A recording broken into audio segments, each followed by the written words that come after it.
Review here, make sure you use body mechanics. Body mechanics, make sure you are using everything in every single movement. There's a big difference if a batter goes up to the home plate, big difference if a batter just does this, as opposed to if a batter does this. Does that make sense? Okay, so use your whole body. Then we got to kickboxing. Kickboxing, a lot of important things. We went through actually a lot more stuff than I was planning on going over today. First of all, the whole concept of loading. Remember, don't cock back and then fire. Get in the position and then just launch just from that position right there. That's what loading is all about. Rear foot.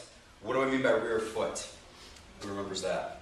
It's got to move. It's got to move, right? Okay, so if I'm going to go ahead and I'm going to close the gap from point A to point B, all right, I have to pay attention to that rear foot. If that's not moving with me, I'm truly not closing the gap. I'm truly not, increasing my distancing there. And then obviously decrease variables. What does that mean? Unnecessary movement. Yeah, that's right. Cut out the unnecessary movement. Okay? I don't need you guys bouncing around and all that other stuff, okay?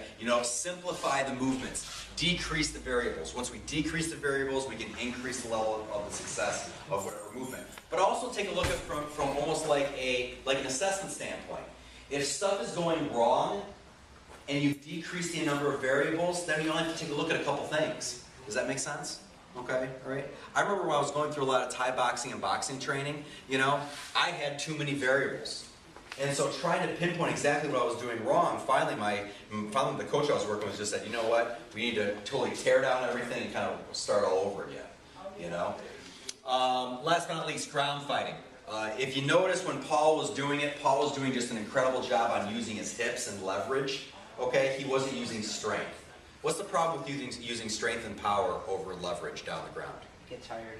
Yeah, you get tired faster. What else?